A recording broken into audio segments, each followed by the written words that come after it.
Welcome, everybody, to Midnight's Edge. My name is Tom. With me is Andre and Rob. Of course, we have a special guest with us today, comic legend Chuck Dixon. How are you doing? I'm doing great. I'm doing great. Glad to be here.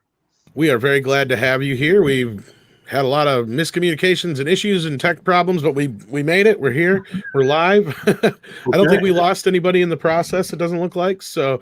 Yeah, we're so happy to have you here today, Andre. I know you're a huge fan. Did you want to start us off with anything? Yeah, absolutely. First of all, I just want to say it's an absolute honor to have you join us. I've been a big fan of your work ever since 1991, which is when a little miniseries you did called Alias about an awesome hitman appeared in a Norwegian anthology magazine. And that miniseries made me the comic book reader I would later become. And ever since then, I've took particular note of the name Chuck Dixon, and I greatly enjoyed your run on the Punisher Warzone in particular, and of course also the Savage Sword of Conan, where you were one of the absolute best writers there ever was. And your stories there truly stand out. And since then, it's just gotten better and better. So it's an honor and a privilege to be here with you. Well, I'm honored and privileged by all those kind words. Thank you so much. All right. Well, we got a couple super chats right off the bat. We got one from Culture Casino, sending a $1.49 super sticker. Thank you so much. Peppermint Oil Capsule says, Mr. Dixon, greetings from the UK. Thank you for your seminal run on Nightwing with Scott McDaniel. The comic never recovered from your departure. I'm being showered with praise here. Thank you so much. Well, yeah, I mean, you are, as I said in the opening, a very well-known name in the comic industry and a legend in your own right. Of course, most people know that you had a hand in Bane, of course, but all the other stuff you've done and are on the cusp of doing is pretty legendary in and of itself, I'd say. And we got a lot of great questions here for you today. We'll probably, if we have time, take some questions from the audience as well. But yeah, we just wanted to formally welcome you here to the channel. And Rob, did you have anything to say to Mr. Dixon before we move on? No, I'm honored to be here with a prolific talent such as Mr. Dixon here. So it's like, thank you for joining us. No, you're very welcome. You're very welcome. Thank you. Awesome. So start off with just the standard good old question. How did you get into the industry? What made you want to get into comics? I really never wanted to do anything else. I mean, when I was a kid, I was absolutely fascinated by the comic book medium. I read every comic and comic strip I could get my hands on. And it's just, I can't think of a time when I wanted to do anything else but work in comics. And once I realized I wasn't talented or disciplined enough to be an artist, I moved toward the writing end. And, the rest is history. Well, my history anyway. And it was just through sheer persistence that, I kept going up to the big companies in New York and interviewing. And then finally, with the explosion of new comics in the 80s, there was room for more talent. And that's when I moved in. And once I proved my reliability, I was there to stay. Cool. Andre, of course, is a huge Conan fan. Yeah, so we have to begin with that. How did you start your run on the Savage Sword of Conan? How did that happen? Well, it all started when Larry Hama, who was the editor of Savage Sword, he was bringing Savage Tales back, and he was rebooting it as a war and Western anthology, kind of a men's sweat magazine, as it were. And when I heard about it, I just had to be on it. I just wanted to be a part of that because my favorite genre is Westerns, and I like writing war stories. Some war comics are my favorite comics. And Larry Hama was my favorite editor by far, a true comic book renaissance man. And I just wanted to be part of it. I called him on the phone cold. He didn't know who I was. I said, I've got some ideas. He says, well, send me your ideas. I sent them. He liked them. And then that led to me writing the Cull the Conqueror backups in Savage Sword, the little 8-pagers in the back of the issues. And I kept pestering him for the lead feature. And finally, he gave in. And he had me up to Marvel for lunch to make it official. and he made me the regular writer. He asked me one question at the end of the lunch that got me the job. He said, sum up Conan in one word for me. And I said, cruelty. He says, you've got the job. Because Larry favored the more brutal side of the Conan mythology. And he kept emphasizing, I want these stories to be brutal. He wanted to create a comic that motorcycle gang members would want to read. So, and that is something you're absolutely successful in, because your stories were the most brutal, and at the same time, they were funny and amusing, and they were different from the more Howardian stories that Roy Thomas wrote, but they were still very much Conan. Plus, you had even more Lovecraftian references than Roy Thomas did, which was also really awesome. So I wonder, like, how did you approach Conan? Did you research Robert E. Howard, or did you research Lovecraft? How were you able to do it so good? Well, I was enamored of Conan long before I got the assignment. I had read all of the paperback collections. I subscribed for a while to some of the fanzines in the 70s. So I knew about Howard's life. I knew his background and what informed his stories. And I think I read everything he wrote long before I got on the comic. And my only challenges with the comic were dealing with the sorcery angle, because I was never a big fan of the magic part of these things. And of course, Larry was just, happy with me having, Conan hacking people apart with an axe every issue. And it was Gary Quapis, my most frequent artist on the book, who said, well, magic, what you have to remember with magic is there's a price to be paid when you cast a spell or an incantation. And that really helped solidify that end of it for me, that, all of my wizards were scarred or missing limbs or something wrong with them because they'd indulged, because they'd paid the price to deal in magic. And then about a year into my run, Larry said, we can use the Lovecraft universe now. It's public domain. And again, of course, Howard and Lovecraft, the Conan and Lovecraft worlds dovetail perfectly. Yeah, that's one thing I really enjoyed, seeing all the Lovecraftian rhymes on the pages there. That just elevated the stories even more. Yeah, so, it made a more rich environment, Yeah, that was an absolutely fantastic run. And with reference to what someone said about your Nightwing run, the Savage Sword of Conan never recovered when you left the title, in my opinion. Even though Roy Thomas returned, his stories, for all the good they were, they just didn't have that brutal edge that yours did. So how did you leave that title and end up on The Punisher instead? Well, when Larry Hama stopped being the editor, it was handed from one editor to another to another. And the the final editor on the book decided that he no longer needed myself or Gary Quapis anymore, and he sort of fired us without telling us. And every time I would call and say, when do you want the next script, he would just say, well, hold off on it. And what he didn't tell us was he had brought Roy back. And the problem is, there's no problem with Roy's writing, but it's a different approach than I was taking. And Roy is more involved in the continuity and things like that. And there's a lot to be said for that. And he has a loyal following, and deservedly so. But under Larry's editorship, we were going for a different audience, and we got it. We got a lot of mail from senior citizens' homes and housewives and things like that. People outside of the usual realm of comic readers were buying Savage Sword of Conan, and we were tailoring the stories toward them. And when Roy returned to basically what he had been doing before, the sales plummeted, and the book and both Conan titles were eventually canceled.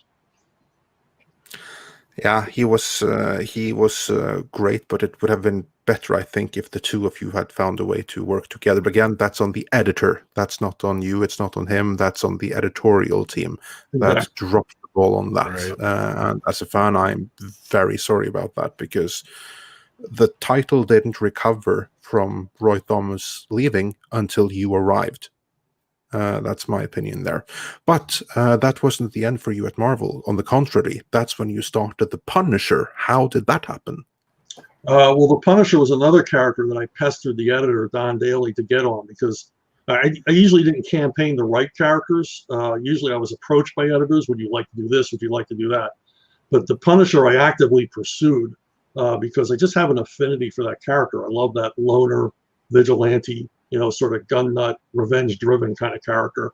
And also, to me, the Punisher is a crime story because the Punisher is a criminal. He's working from his standpoint from the side of good, but he breaks every law in the book doing it. So for me, it was fascinating because it's a total crime story. This is not about a detective or anything else. This is just about a guy on a murderous rampage against evil. And that just fascinated me. And I've grown to love a lot of the different approaches to it. I love Mike Barron's writing on it. And Mike Barron kind of put the character into crystal focus for me and made me like the character even more. Yeah, Mike Barron absolutely set the template there. Yeah. But one of your stories, like the first storyline on Warzone in particular, was also like another run that really redefined the character and really made him more of what we know him as today. Case in point of that would be the 2004 movie, which features at least one reference to your run with a popsicle scene. So I have to wonder what did you feel seeing that on the big screen? Of course, you've seen your own work on the big screen several times, but how was that one? What did you feel about that movie, taking that little bit of your work? Well, it was fun seeing it with a movie audience who really got a kick out of it. The audience I saw it with, one guy just couldn't stop laughing, and it was kind of neat that it's pretty much storyboarded by Johnny Romita Jr. and all the dialogue is mine.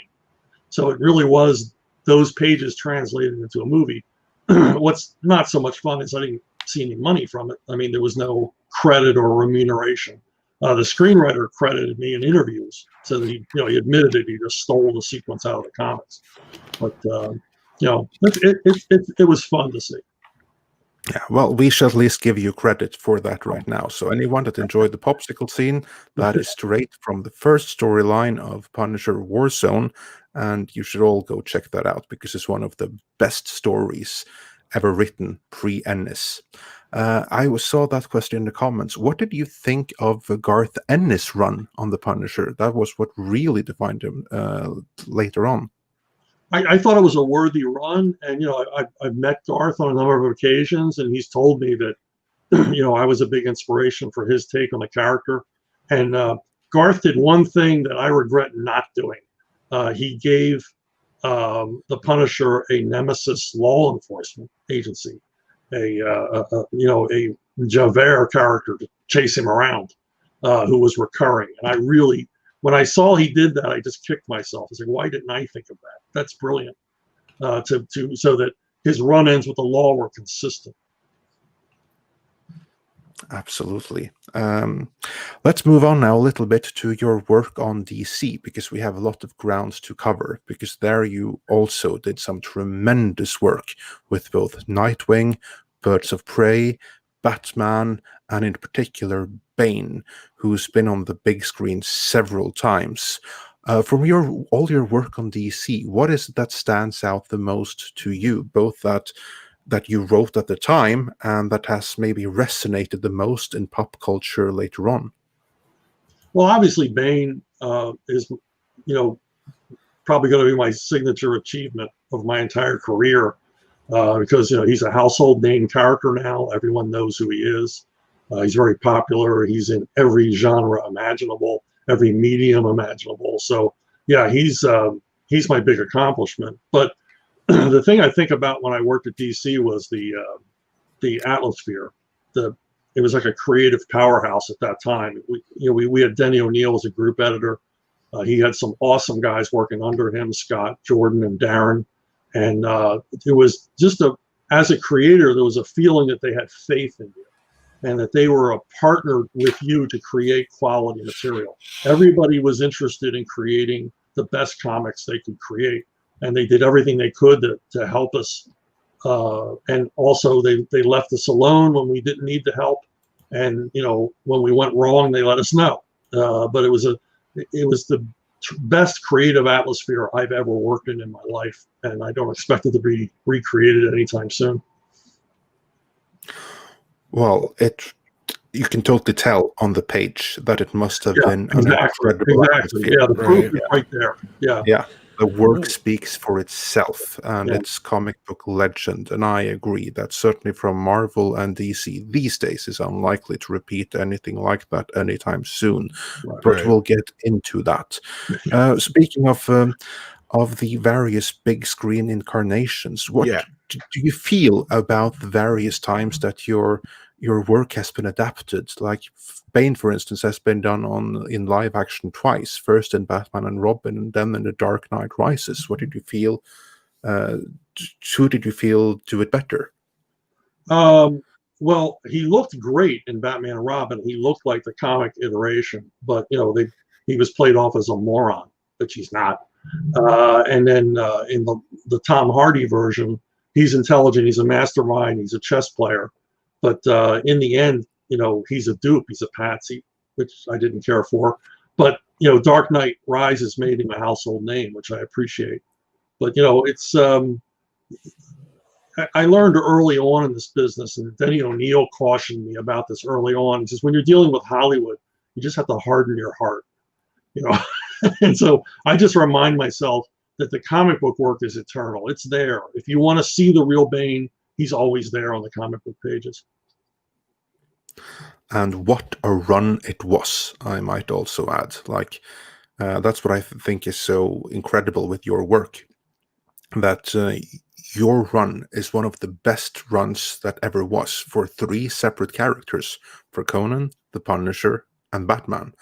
And that solidifies your legacy as one of the greatest of all time, in my opinion. But you've also done loads of cool work even outside of Marvel and DC. And the one that I'm personally curious about is the one where I discovered your work, Alias. What can you tell me about that? What went into making that?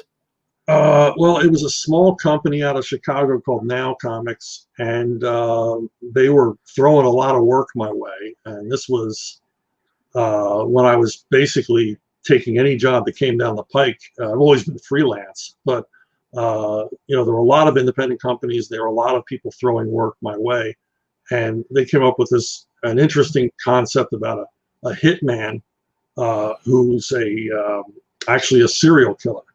And he acts out his fantasies as a hitman. In other words, he's got to get paid or he won't kill anybody. And so, I just attacked it. They let me use 2 of my friends on the artwork, Todd Fox and Enrique Villagran. And basically the 3 of us, just collaborated to create this thing. Unfortunately, Now Comics they ran out of money. They had what they call cash flow problems, and they stopped paying us. So the miniseries was actually never completed. Well, we completed it, but it was never published because we wouldn't hand the work in because they weren't paying. Oh, to this day, the entire saga has not seen print. I would love to read that entire saga. Just saying, but I'm not going to press I eventually have to get around to publish. I've got a couple of publishers interested. But I still have all the original art, so that's not a problem. I'd back any campaign to release that, because again, that is the series that made me the comic book reader I am. That is through that that I discovered the Punisher, discovered Conan, started this channel. Like the seed was really that Alias comic to me. So yeah. Good times.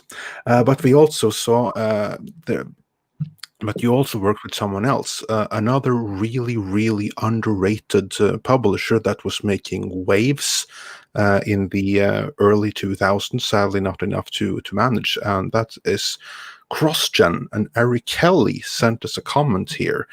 Andre, can you thank Mr. Dixon for writing issues 21 to 42 of Sigil, one of the best fantasy comics I read in a long time?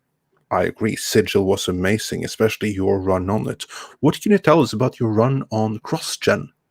Well, they were an upstart company out of Tampa, Florida, and the idea was that this would be different than any other comic book company in that the employees, and you would be an employee, you would be exclusive to CrossGen, and you would work out of their studio complex.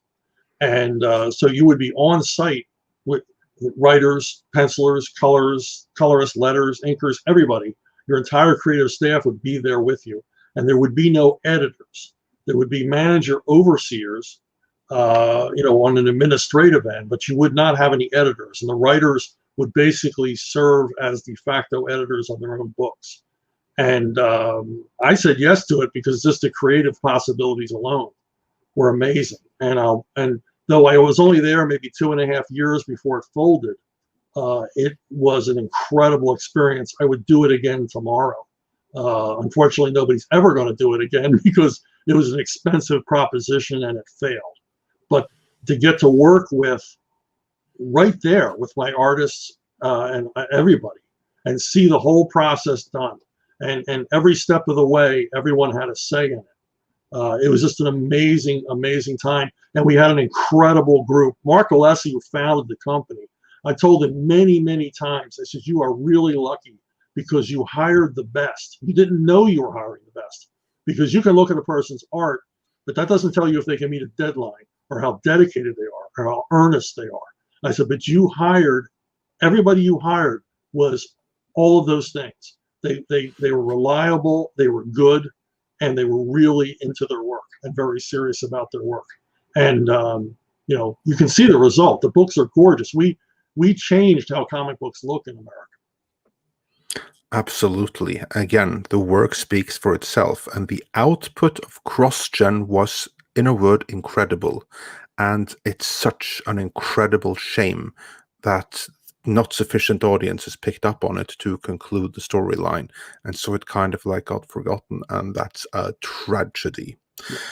But you worked for many other publishers other than CrossGen. You also worked for IDW with G.I. Joe, with one of the best runs there, yet again.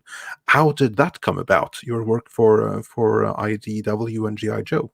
Well, I had a relationship with IDW prior to that. Ted Adams, the founder of IDW, I'd known him since he was an intern at Eclipse Comics in the 80s and 90s.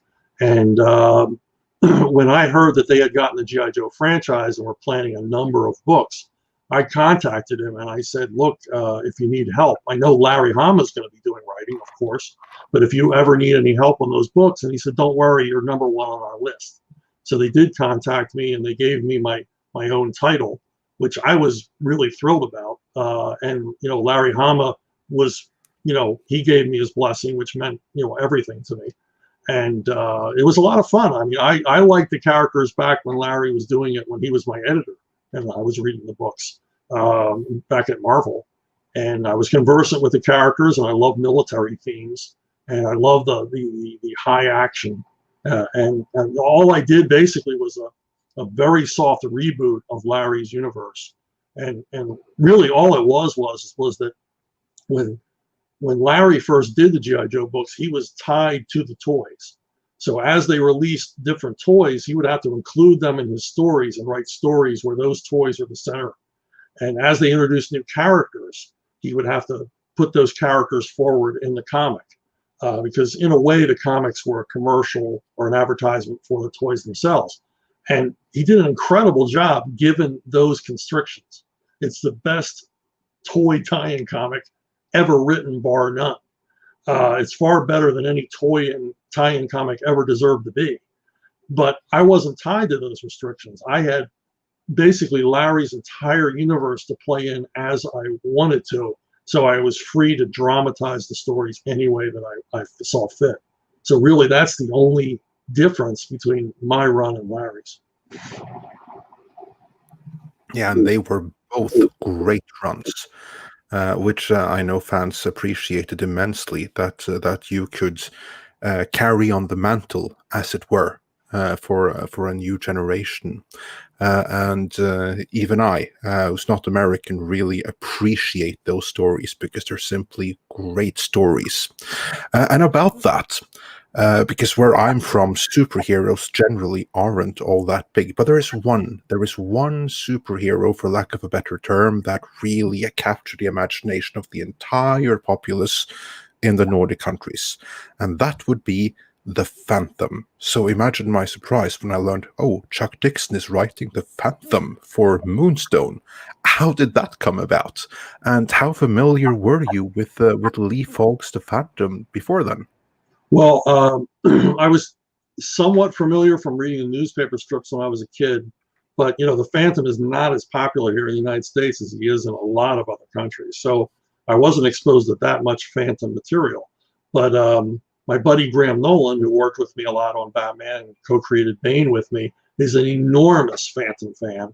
And he was always talking about the Phantom and telling me about it, why it was so great and everything else. So I had more of an introduction through that. And I've actually done a few things with Graham with the Phantom. We did a trading card set for an Australian company, and we did a one-shot story here in the United States together for, I believe it was Moonstone. I'm not sure it was Moonstone or not. But yeah, I enjoyed it. It was fun stuff. Writing this character. He's kind of different. It's kind of an odd character from today's standards, but you kind of have to ignore, I don't know, time's passage and how we look at the character now, and just sort of lean into who he was. I mean, he's a terrific hero, and I liked the movie. I enjoyed the movie version of him as well. Yeah, the movie is really underrated. The trick is basically to see that it's three things at the same time. The movie was written as a satire, but it was taken seriously by its director. It's an adaptation of the first two newspaper storylines from 1937, I think. Yeah, 1937. And at the same time, it was a 90s movie, so you have like all of those things, but it's very fair, and I think that your work was a very good update and modernization of it, and this is coming from a hardcore Phantom fan. Oh, thank you. Please. Please. So it was an absolute joy to read your work on that. But you've all, yeah, Tom. I was just saying, we got a super chat here. I don't know if did you get through the other super chats we had, by the way? I got through none of them, so no, but we will get to those. Oh, okay. You can take that one. Well, I was just going to say, Fat Steven Seagal beat up Alex Kurtzman, wanted to know if there's any chance for a Fat Steven comic. Okay, if you need to check out Expendables Go to Hell. That's all I need to say there. A character very much like what you're talking about makes a brief appearance. I can only imagine. I won't spoil it for you. Okay, and we did have a couple. It's funny. What was that? Sorry. I'm laughing because it's funny. The appearance in that graphic novel is funny. That's what I said. I could almost imagine what it could be, especially considering who's asking. I don't know if you wanted to grab those other super chats then real quick, Andre, or not. But yeah, sure. We can do that, and then we can get right into the Expendables, because that's kind of like next on the list anyway. But before then, Swinging Cod sent us $5 saying, just reread Storming Paradise on Sunday. Excellent alternate history, and your work with Kelly and Graham defines my image of Batman. Well, thank you. Thank you. Yeah, so high praise there.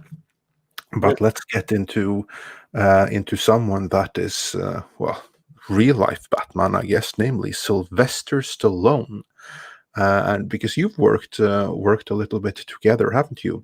Even before this, how did you meet Stallone, and how did your work together begin?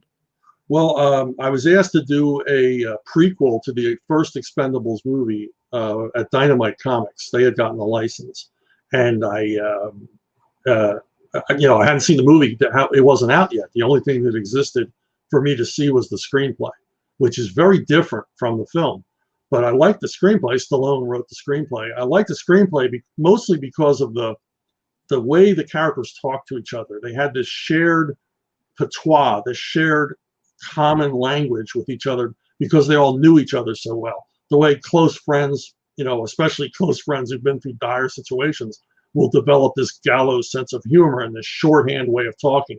And so I incorporated a lot of that into the prequel miniseries. Well, it came out and months went by, and the first Expendables movie came out, and I get a phone call, and there's a woman that says, "Will you hold for a call from Sylvester Stallone?" I'm like, okay. So Sylvester Stallone gets on the phone, and he tells me how much he loved my comic and how I got everything right. And I'm it's like super tickled, right? I'm pleased. And he says, "Would you consider helping me with rewrites on Expendables 2, which was in pre-production?" And I'm like, yeah, that'd be great. So they flew me out to Hollywood. I had a meeting with the producers and with Stallone, and it didn't go anywhere, but I got to meet him. Well, I thought that's it. I went out to Hollywood and I met Sylvester Stallone, and that's a great story to tell, and that's the end of it. But he didn't forget me. And if you know anything about Hollywood, this is very, very unusual.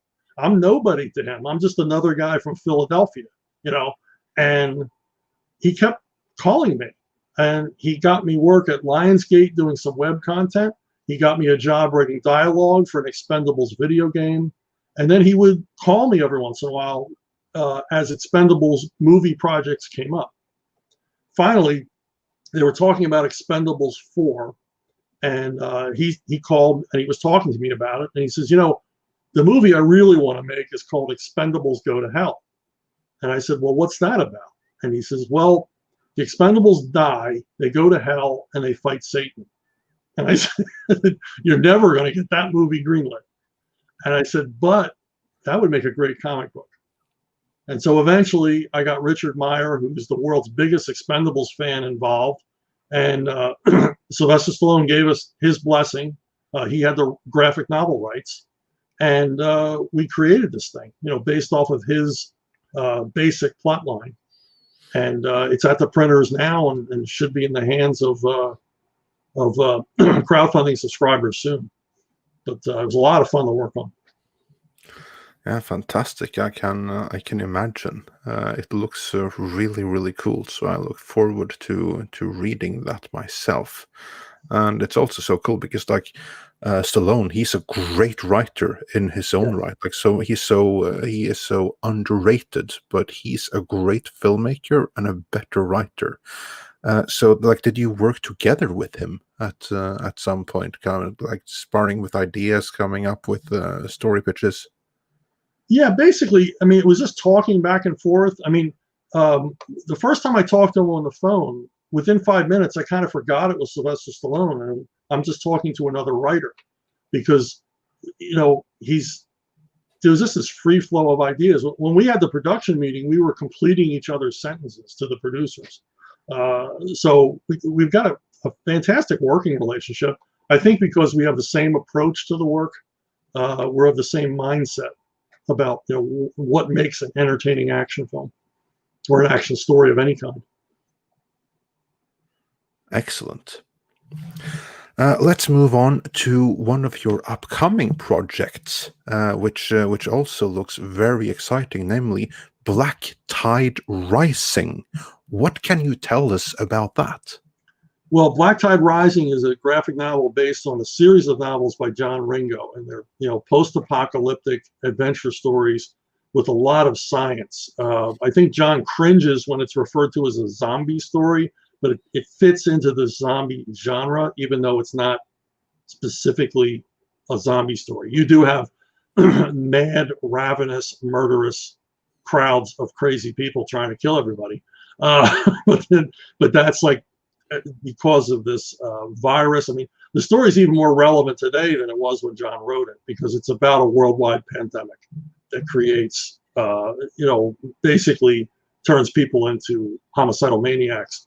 And but at the core of it, it's a story about a family struggling to survive. These two parents and their two daughters, and how capable they are. What a crowd of problem solvers they are. John wrote this as a reaction to most stories in the zombie genre where all of the characters act like morons, and that's how they get into the problems that they're in. John wanted to show well, how would real world tacticians, thinking people, react to something like this? How would they prepare? How would they react? What would they do in the face of this in order to not only survive, but to help others? So that's the difference. But, we put together this graphic novel, and, the pages are up on the Indiegogo campaign right now. You can see 5 pages from the first part of the story, and the artwork is absolutely gorgeous. Yeah, so everyone who is listening both now and later, go and check out the description, because there we have a link to the Indiegogo campaign for Black Tide Rising. So everyone should go and check that out and consider donating, because this promises to be a great story. Where are you at in the development of it right now? Well, as I said, I got the first 5 pages, and I've got the graphic novel outlined, but I kind of have to stay footloose because our stretch goals are to add pages to it. So the more money we raise, the thicker the book will be, basically. So I kind of have to be ready once the campaign is over to do the final script. But if you've ever talked to anybody who's worked with me, I work very fast. So the final script, I'll probably begin working on it before the campaign is over. Yeah, well, there you have it. Everyone who enjoys the Dixon verse, or who are curious about the original John Ringo novel, or even familiar with it, go check out the Indiegogo campaign, donate, and make it everything it can be with the maximum page count possible. So we will be supporting that, and hopefully so will you. What are your thoughts on the comic book industry in general? Because that has changed significantly since you first started in the industry, and even since you had like the glory days at DC when they were at the top of the business, and you can like tell from the output. And what I find so interesting is that when the comics from that era are reprinted, the reprints tend to outsell the modern comics. Yeah. What do you feel about the comic book industry and how it's evolved over the past decade? Well, it's into the firings in DC afterwards, but just like the evolution over the last few years. It's changed so much. I mean, even in the last few months, it's changed. The end of the era, and I kind of knew this when it happened. The end of the era was when Denny O'Neil retired. And when he retired, all of his assistants left too. They went on to other jobs. And he was replaced, and a lot of other editors who had left were replaced with people who were, the most kindly way I can say this, they were indifferent to comics. They weren't interested in creating quality work as they were in their own careers. If that makes any sense. Denny didn't give a hoot about his own career. He cared about creating compelling stories that readers would want to read. But now DC was in the hands of people who had other plans. A lot of editors would refer to their job as an editor at DC as their day job, which means they weren't taking it seriously. I mean, writing comics to me is not a day job. It's what I was put on this planet to do. So that was the biggest change. And you can't put out good comics if you're not interested in good comics. So, the readers saw, what was, a departure from what they had seen before, a drop in quality, a drop in interest, and almost a contempt for the readership. And that's when the sales began to fall, and they kept falling to this day. Yeah, that's what I noticed too, is the contempt for the consumer, and I guess the hubris from a lot of people on the inside are just like, well, to quote somebody famous, if you don't like my politics, don't buy my book. And that was easy to do, especially when your books are full of garbage and nobody wants them anymore. And of course, famously, there was that story at that one conference where the comic store owner stood up and said, what are you guys doing here? We can't sell this crap. You got Iron Man on the big screen. You got the Avengers being the biggest comic book movie of all time, and history shows, like when Batman came out, comics had a boost. You know, Yeah. the death of Superman, another big boost. X-Men came out, another big boost. Spider-Man, a big boost. You know, all of a sudden you have Avengers being the biggest thing of all time, and they can't sell a single book. Yeah. You know, well, I mean, I'm being a bit facetious or hyperbolic there, but it's almost true. It's like, because like a lot of our YouTube channels that I work with and stuff, like we've gone through the numbers, and they're literally basically each book is costing them money. Yeah. Like they're not making anything. I don't know what you can say to that, but Yeah, comics never really found a way to actively exploit the connection between comics and the movies. Even at DC, I mean, when Batman Returns came out, our sales actually went down because a lot of parents were upset by that movie. right. I mean, I know myself when I went to see it, how many parents were dragging their crying kids out of the theater during the Penguin origin. So, yeah, that hurt us. But so there was a tie there.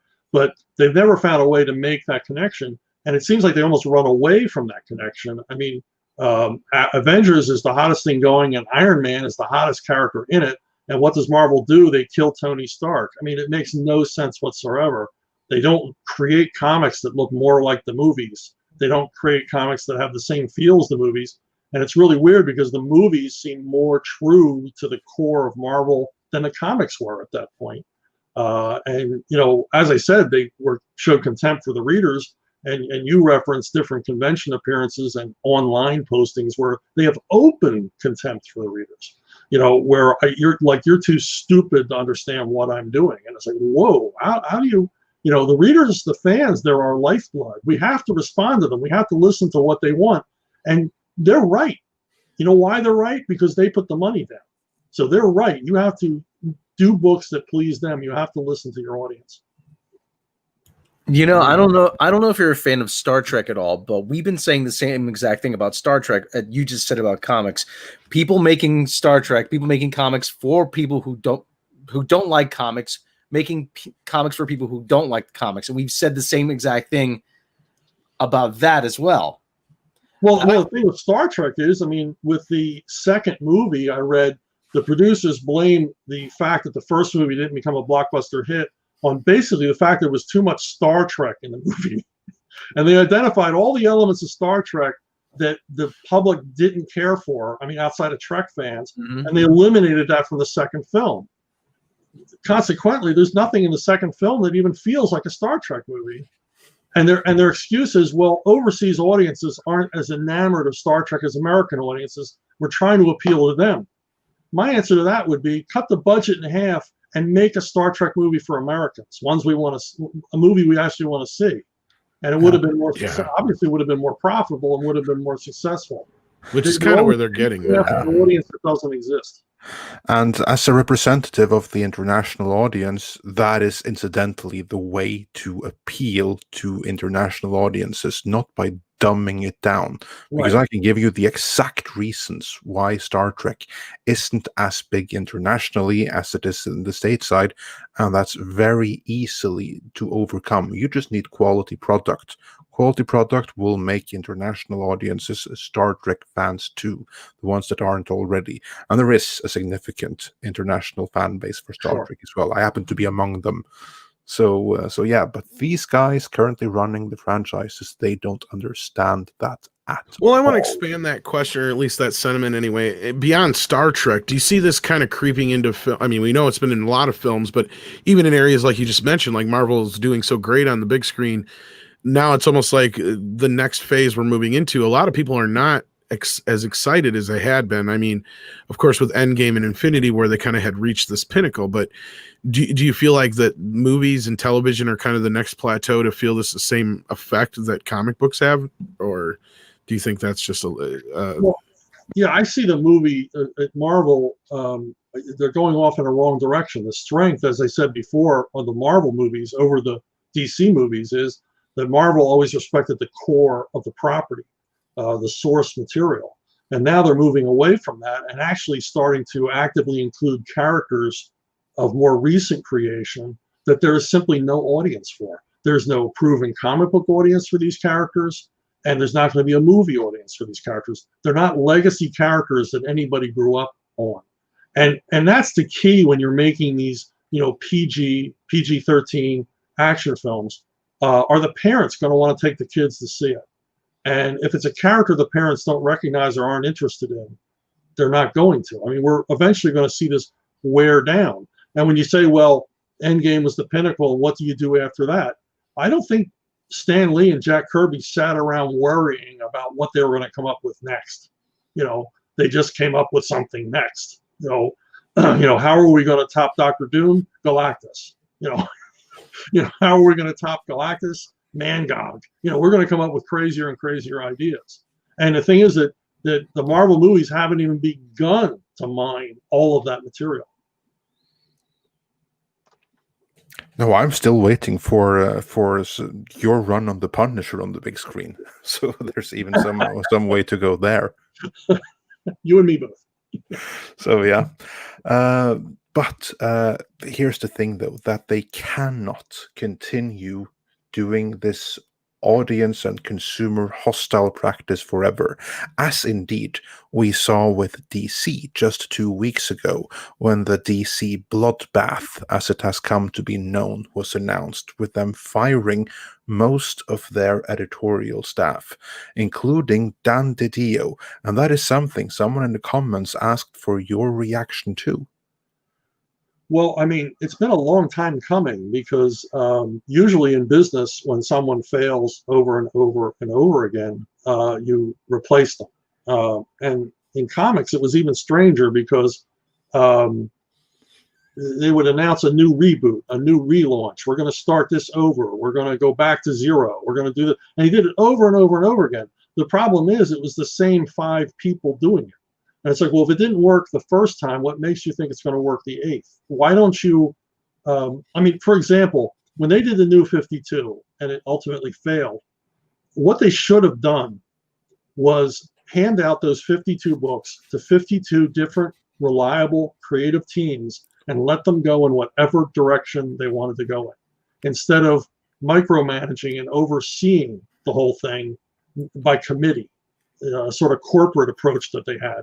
If you just let those 52 creative teams go wild, I guarantee you half of those books would have found an audience. Half of those books would have struck gold, because you would have creators with 52 new ideas, and you would have had 52 new approaches, and you would have 52 new super enthusiastic teams earnestly struggling to make theirs the best of the 52. Can you imagine the energy harnessed there and what would have come out of it? But instead, you've got sort of a one-size-fits-all, the only flavor is vanilla kind of comics, and the audience didn't respond to them because they know, mediocre work when they see it. Yeah, and then they did exactly the same thing over again with Rebirth. And then they were planning the same thing again with 5G, which thankfully seems to be mostly off the table, because that would have destroyed the industry, I think. Yeah, I mean, mostly and there was a few people they fired who were nice people and probably very serious about their jobs, but the majority of them are people that I've worked with before, and I know what they work like, and I know their main interest is not in producing quality escapist entertainment. Their main interest is in keeping their job. And the irony is that without that passion, they didn't keep their jobs. Yes, that's the secret in this business. You have to stay enthusiastic, and you can never specialize. You have to be good at a lot of different things in comics to stay in comics. With that, what do you think is the future for the comic book industry? Like, let's begin with DC, since that's something that you have loads of experience with. They are certainly the first domino to fall. I don't think they're going to be the last in the comic book industry. They're restructuring right now. If you had to look into a crystal ball, where do you see DC Comics in 1 year from now, 5 years from now? All I can do is hope what they'll do. I can't really guess what they'll do. I can only hope that the new masters at DC have a keener understanding of the medium and the audience, and are more interested in creating good work and also interested in finding new audiences. That's another downfall of DC in the last 20 years. They lost interest in young readers almost entirely. They rejected any idea that might appeal to young readers. When they got a property for young readers, they would grow it up for Gen X and Gen Y readers. So I would only hope that they explore everything, every publishing venue, but there's no one answer. I mean, digital is not the answer. It's certainly an aspect to it, and it's been very successful, but it's not the total answer. They've got to find a way to get these comic books back into the hands of kids and create comics that kids want to read and that are sophisticated enough that adults will want to continue reading. How long do you think Marvel can keep going as they're doing right now? Well, that depends on Disney. Just as DC's change came when AT&T bought Warner's, that's what caused that change. Disney might, I'm sure they're looking at what's going on at DC and trying to figure, is this the roadmap for us? Should we change how we do business at Marvel? Because Marvel sales certainly are anemic. I simply don't understand why these parent companies don't look at these comics as the vanguard for these properties. These properties are worth billions. I mean, Disney paid $4 billion for the Marvel Universe. You would think, well, these comics, even though they're not as seen as the movies or anything else, this is where it starts. This is the reactor where all of these ideas come from. And you would think they would shepherd it a little more carefully. They would take a little more interest in what's going on there instead of simply letting the quality drop. It's not even a matter of, this is how we think comics should look, or this is the direction we should take. It's that the comics just don't, well, DC's comics still look good, but Marvel's don't. They just don't, they look like amateur night. And on the writing end, the writing is poor across the board. And it's done by people who, we're going to get this novelist or this screenwriter. Well, they're not comic book writers. I'm a comic book writer. That's all I really want to do is write comics. And I understand the language of comics. And you can't bring somebody in from another medium and expect them to understand it overnight. It's kind of it's got to be in your bones. It's like, you couldn't become a blues player overnight. And I don't care how good at any other music you are. You can't just suddenly switch from, concert cello to playing blues guitar. Nobody's going to buy it. And that's the same situation we have here. Yeah. Kind of off topic from this, is there any comic series or character that you never got to work on that you would have loved to work on? I always get asked this. And the other day I was on a podcast with Graham Nolan and we were asked this together. And of course our answer is always the same, the Fantastic Four. Graham Nolan and I would love to do a run of the Fantastic Four together. All right, Andre, what else did you have? Maybe that can still happen after Marvel does some major readjustments there. You're close to God's ears. Yeah, well, when you look at what's happening with DC, I'd say everything is possible. I wouldn't rule anything out. No. So I'm not going to make any predictions, but I think there's going to be a bloodbath there as well. And many doors for those that have proven themselves to be consumer friendly and have built an audience like you have, will get new opportunities. I certainly hope that is going to happen. And on that note, in addition to the Indiegogo campaign for Black Tide Rising, what else are you working on right now? What do you have planned for the immediate future? I'm working on a couple of series for comics that will appear on. It's basically a mobile phone app. So, and they're creator-owned properties. One is called Go Monster Go. The other one is called Something Big. I'm also doing work. Wow, I always draw a blank when I'm asked this question.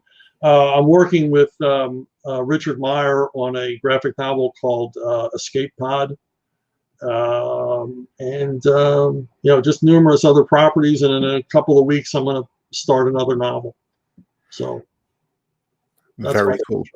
Any hope that Alias is among those numerous other projects? Yeah, I'm gonna have, basically it's just a matter of getting the pages out and scanning them. I have a publisher interested, and I think you've talked me into it. I think that's what I'm gonna do this weekend. I'm gonna get those pages out and collate them and scan them and get them off, so we can see finally see the completed Alias put together.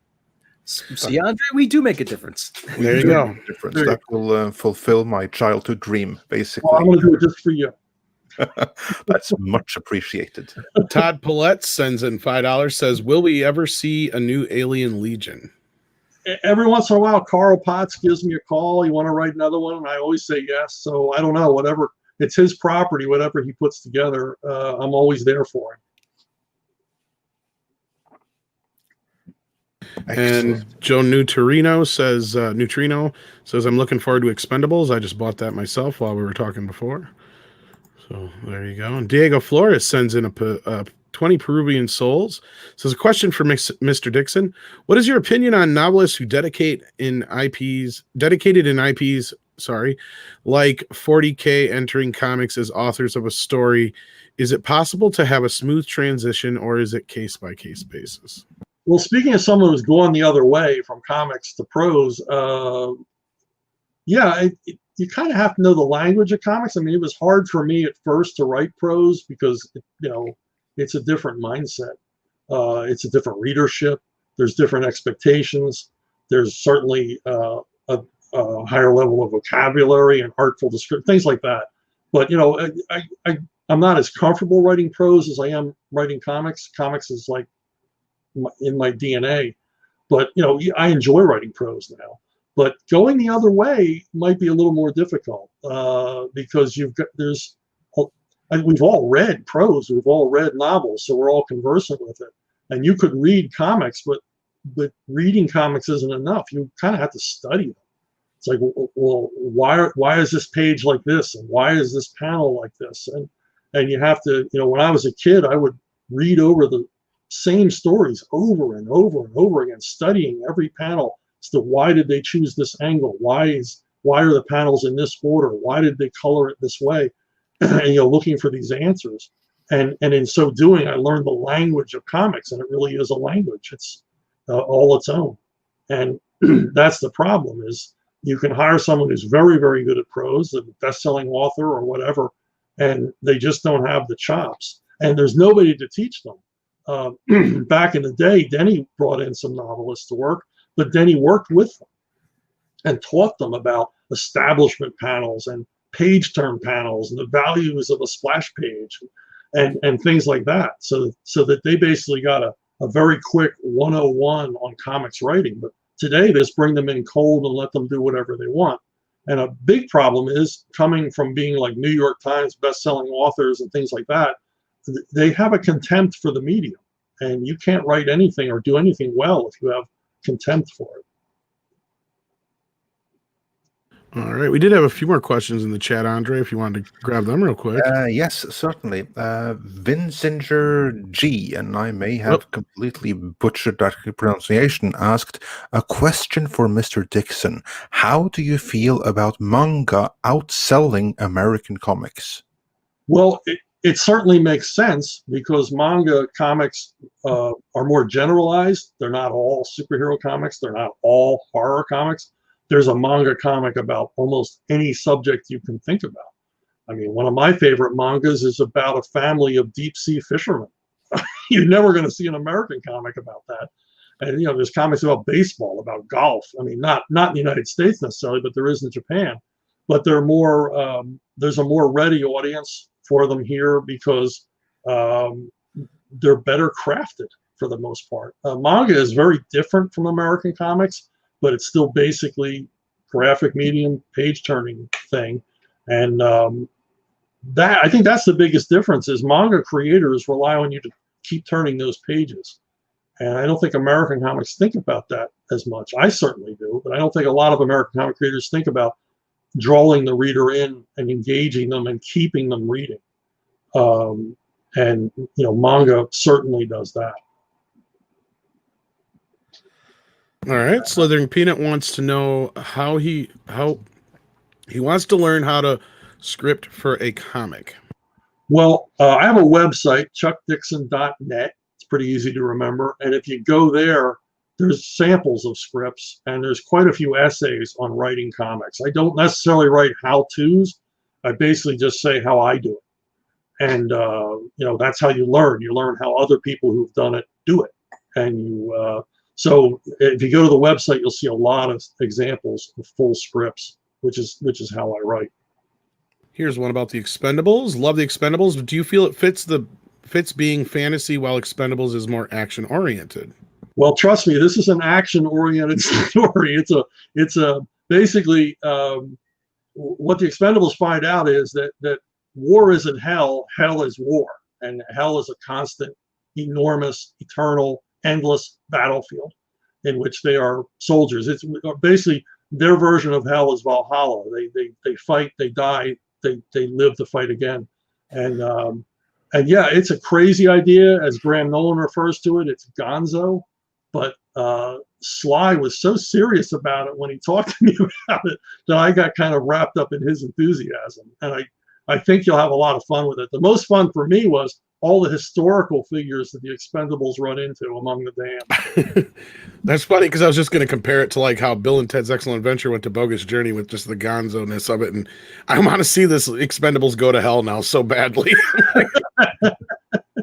I also think it's funny what you mentioned about Valhalla, which was heaven for the Vikings, but it would have been hell for everyone else. It's just warring all the time and killing each other every single day and partying every single night. And to some people it would be hell, but to them it was heaven. Here's another great question: how hard is it to turn a story into a comic book script? I don't know if he means an adaptation of someone else.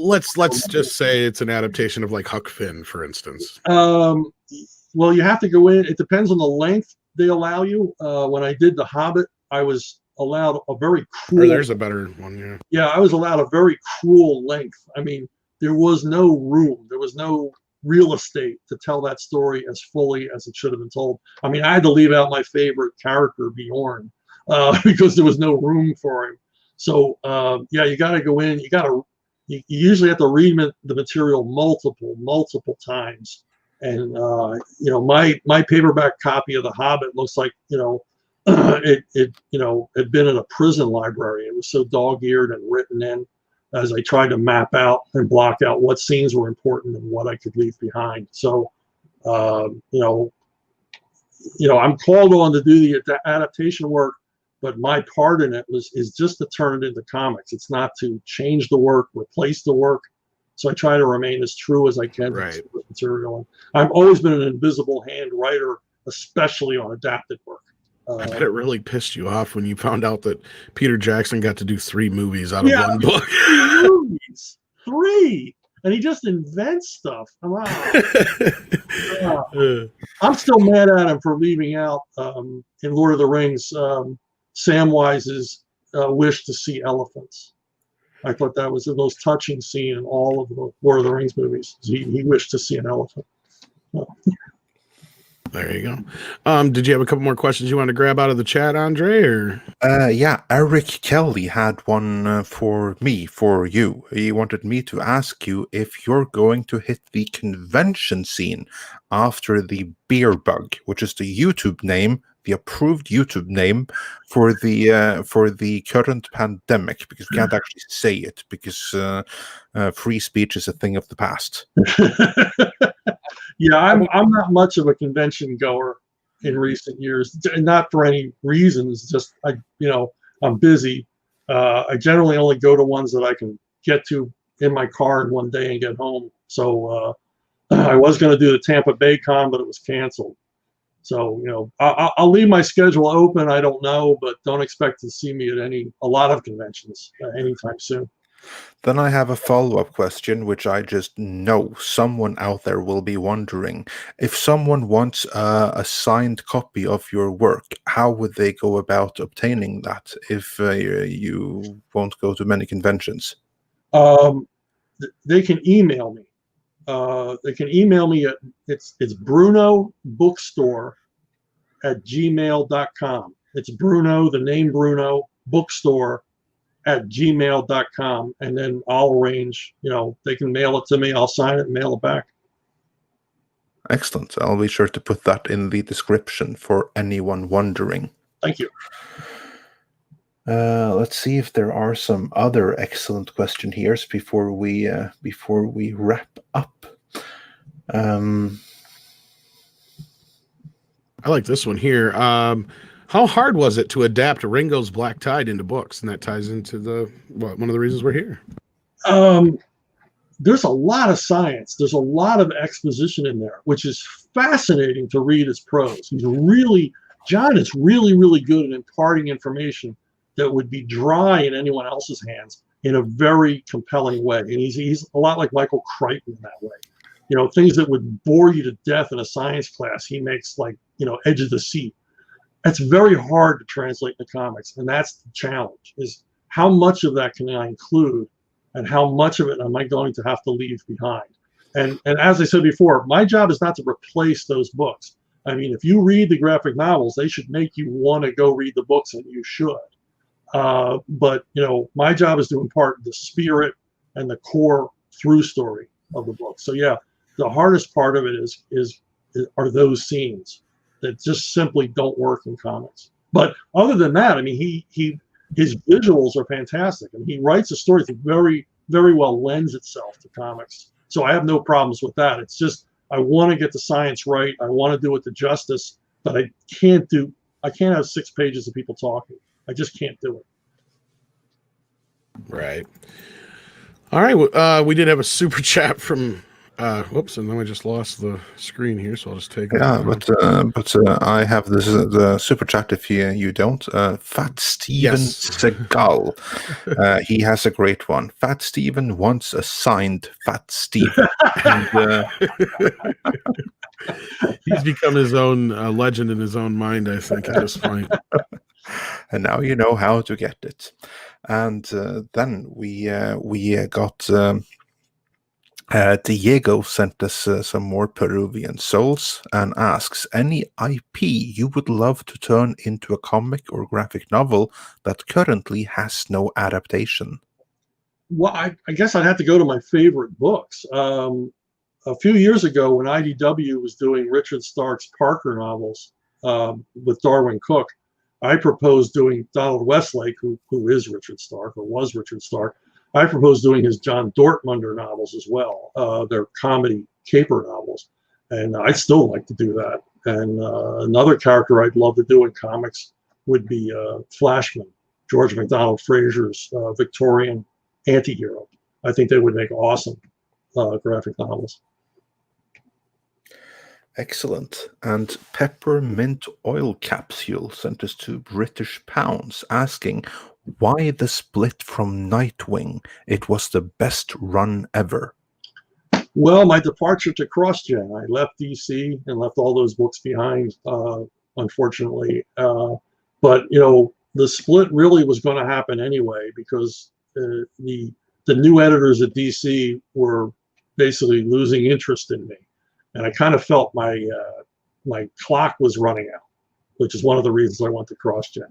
And creatively, I was kind of stifled because I couldn't, back under Denny O'Neil and those guys, if I proposed something, it was taken seriously. And a lot of times my pitches were greenlit. I would have these projects, these interesting projects to work on. And under the new editors, I could not get anything greenlit. I couldn't get anything past them. And I was only writing my 3 monthly titles, which was fun, but it's not a way to maintain a career. And the irony is that they were the ones that run DC into the ground, whereas your work continued to thrive. So not a great choice on their account. I picked this one on behalf of Rob because I know he's a G.I. Joe fan.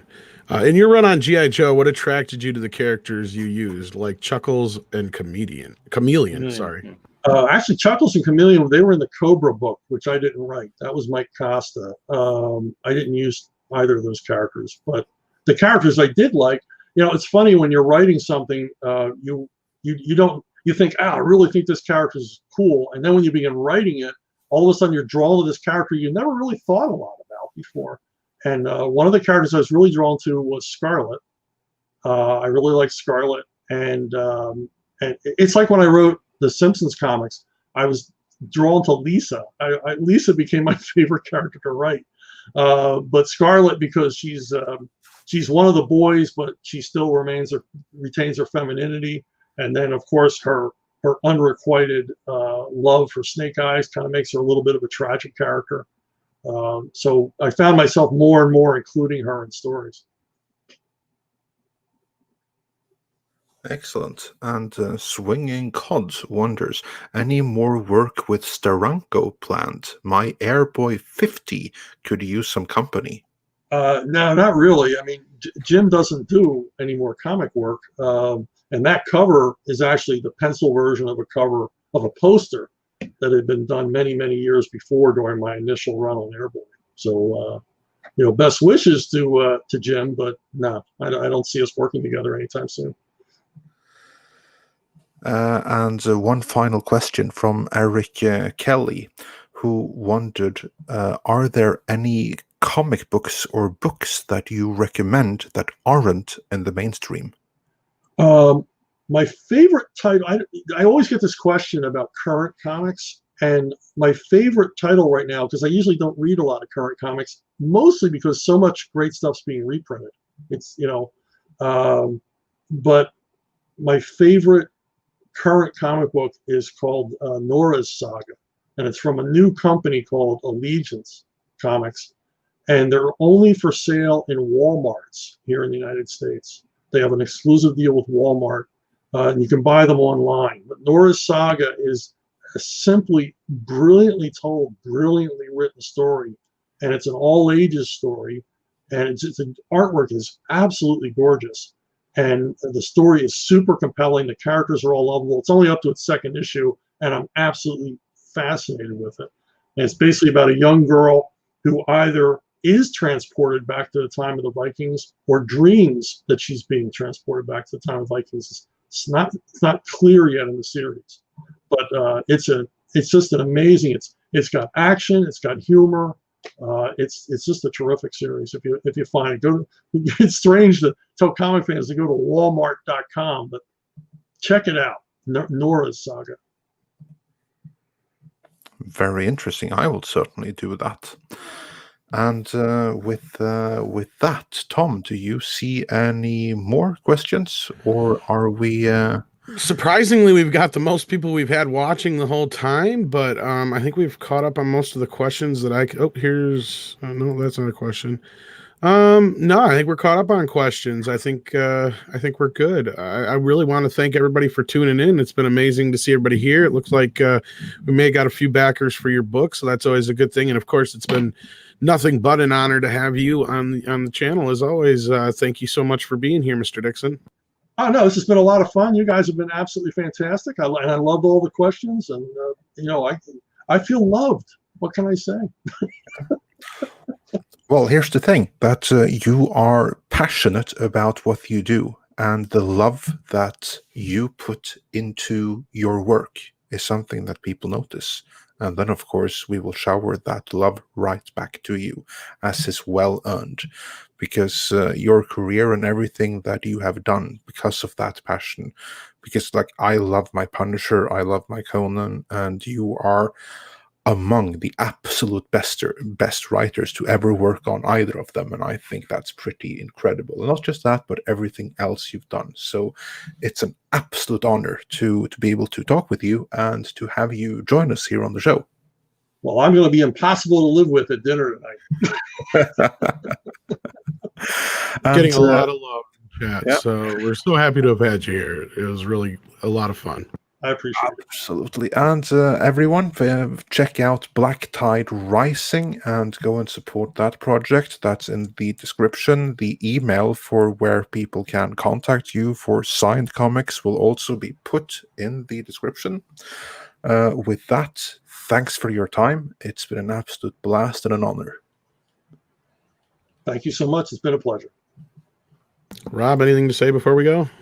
Oh, just thank you very much for joining us. Appreciate the time you've given us. Oh, not at all. Not at all. This was a lot of fun. And likewise, thanks to everyone in the comments who have been watching. It's an honor to have you join us discussing the industry and the career of one of the absolute legends in the comic book field. Absolutely.